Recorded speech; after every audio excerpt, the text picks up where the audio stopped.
What up, boys, and welcome back to yet another video. So in today's video, we're talking about farming gold in the new patch 11.2 zone Koresh. And I recently made a video about how Blizzard ruined this zone by not allowing us to efficiently farm the new items in the zone due to what we refer to as the loot bug. Now, I'm not going to go too much into detail on what the loot bug is, but in this video, I'm going to show you guys a method where you actually can farm the new BOE items efficiently by going around the current loot bug. So before we take a look at that, massive thank you for all the support on the 0 to 10 million gold guide.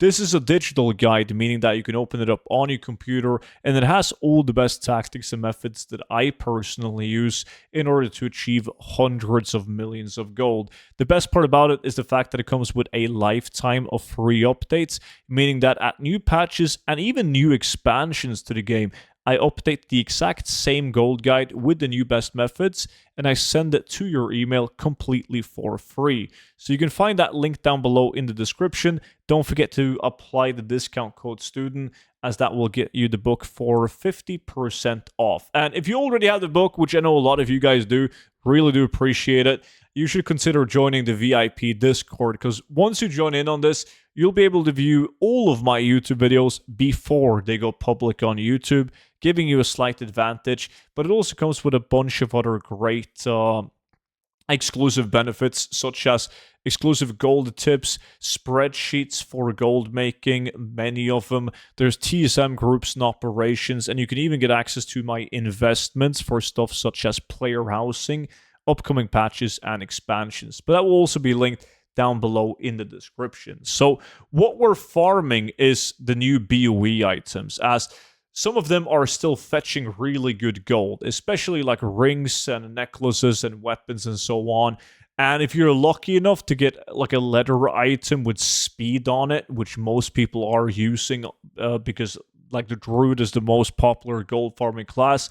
So if you get leather items with speed on them, they are very, very valuable. But the problem is that we haven't been able to hyper spawn these in the 2x4, so we got to go around the loot bug, because once you kill mobs for like 2-3 minutes, they're going to stop dropping loot almost completely. Now, you can do a workaround on this by changing up the farms that we're doing. So we found on a couple of attempts, it turned out that the first locations we did was the best ones.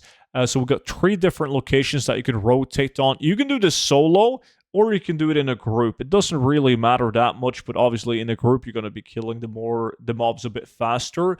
So we just run around, we kill absolutely everything. The mobs are hyper spawning at this first location.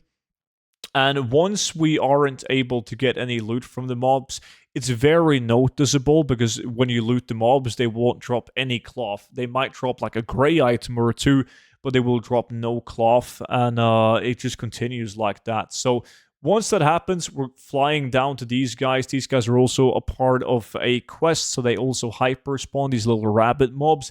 Now, these guys, they don't drop cloth, so it's a bit more tricky to figure out when they stop dropping the loot, because they will always drop a few gray items, but they won't have that chance at dropping the green and blue items after killing him for like 3 minutes-ish.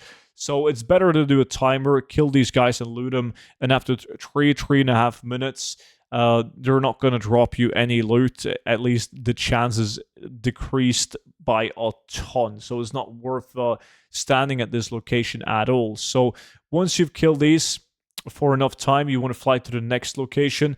Now, the next location doesn't actually properly hyper spawn, but it doesn't matter, because you will be loot locked, like not getting any more loot after you've cleared out the big packs anyways. And look at this location.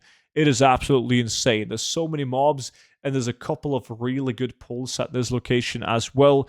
Now, these guys are humanoid mobs dropping cloth, so it is very easy to see when you're not going to get any more loot from them, and when it's time to go back to the original location that we all started at. Now, in terms of how many blue and green items you're going to get in an hour, Obviously, it varied a little bit. Most people got over 10 in an hour. So obviously the gold per hour is going to depend on which ones you get. Do you get majority greens or majority blues? Which blues and greens do you get? A lot of RNG in place right here. But the exact locations that we're doing it in is this camp down here, like these ruins. And after we've been at these ruins right here, we fly down to this place right here where the world quest is located. That's also like why they hyper spawn, because there was a quest and now world quest. Once you've done this, we fly over to this, the end of this location right here. And once we've cleared out these, we fly back to the ruins, down to the alien rabbits, then up to the humanoid mobs, down to the ruins. We just do this triangle right here, back and forth. And that is currently the best way to obtain BOE items, followed by like the Nightfall as well. But this is, if you want to farm, this is the go-to tactic to use. So use it while the prices are still somewhat decent. That's pretty much it for today's video though. So don't forget to check out the 0 to 10 million gold guide and the VIP Discord if you already have the gold guide. Subscribe to the YouTube channel for more gold making content for WoW, and I will see you all back in at tomorrow's video. But until then, bye bye.